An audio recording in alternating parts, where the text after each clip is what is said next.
Welcome to Midnight Whispers. Today, we'll explore a mysterious story about a stranger who knows your name, even though you've never met them. How do they know about you? Could this be a strange connection between two worlds? Stay tuned to uncover the answer. If you enjoy captivating, mysterious stories like this one, don't forget to hit subscribe and turn on the notification bell so you won't miss any of our videos. Let's explore the mysteries that logic can't explain. It happened on a gray, rain-soaked Thursday afternoon. I was walking home from work, cutting through the old park near my apartment, a place I rarely went anymore. The trees loomed overhead like shadows frozen in time, their bare branches dripping with cold April rain. The path was empty, except for one figure, an elderly man sitting on a worn bench under a twisted elm tree. He looked up as I passed and said, "Eleanor?" I stopped in my tracks. No one called me Eleanor anymore. My mother used to, before she died. Everyone else just called me Ellie. I turned slowly, heart pounding. "Do I know you?"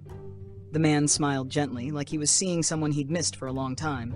His face was deeply lined, his eyes a stormy gray. He wore an old-fashioned brown coat, buttoned up tight, and a hat that looked like it belonged in another century.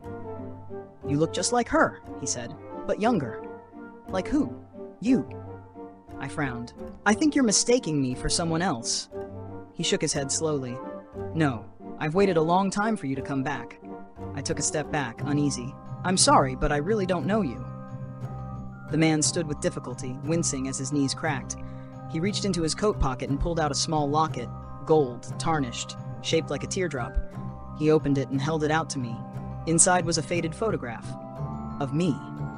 Except it wasn't. The woman in the picture wore a high-collared dress, her dark hair pinned back in tight curls. But the resemblance was uncanny. Down to the shape of the nose, the arch of the brows, the same birthmark just below her left eye. "That's not possible," I whispered. "Her name was Eleanor Wren, born 1891, died 1920, the man said. "You were her. You are her." I laughed nervously. "Okay, you've got the wrong person. This is crazy." The man just smiled again, kindly. Sometimes memories don't come back all at once. I didn't know why I didn't just walk away. Something in his voice, something in his eyes, rooted me in place. He slipped the locket into my hand. "I remember the way you danced in the garden, the way you hummed when it rained. You used to say the world always whispered to those who listened." My heart thudded.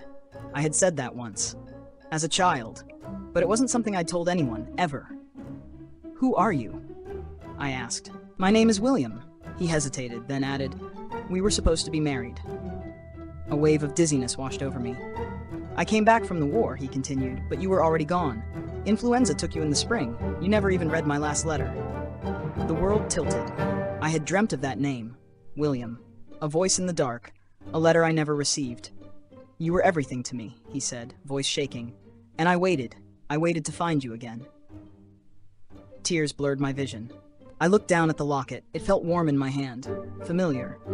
"I don't understand," I whispered. "How could I be her?" "Sometimes souls return, when they leave something behind." I wanted to run, but I also wanted to know more.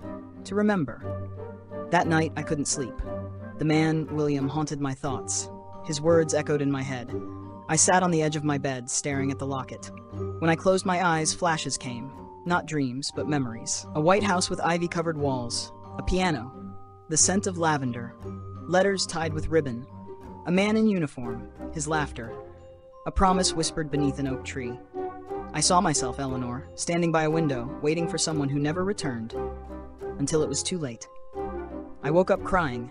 Over the next few days, more pieces came back. A melody I didn't know I knew. A poem I'd once written. A name scratched into an old oak tree in the same park. I went back to that park. The bench was empty, but the tree was still there. On its trunk, weathered and faint, were the initials EW plus WH inside a heart. I traced them with trembling fingers. He hadn't been lying. A week later, I found him again. Same bench, same coat. "I remember," I said. He looked at me, eyes shining. "You came back." "I'm not her. Not exactly." "No," he said gently, "but you carry her soul, and I carried the love." We sat together in silence, watching the rain. It felt like something had been healed. Something that had been waiting for over a century. Before we parted, he took my hand. "You found me," he said. "That's all I ever needed." I I never saw him again after that day. But the locket stayed with me, and sometimes when it rains, I hum a melody I once played for a man who waited a lifetime to say goodbye. Maybe we never truly leave behind the ones we love. Maybe, just maybe, love is what guides us back, across time, across lives, across memory.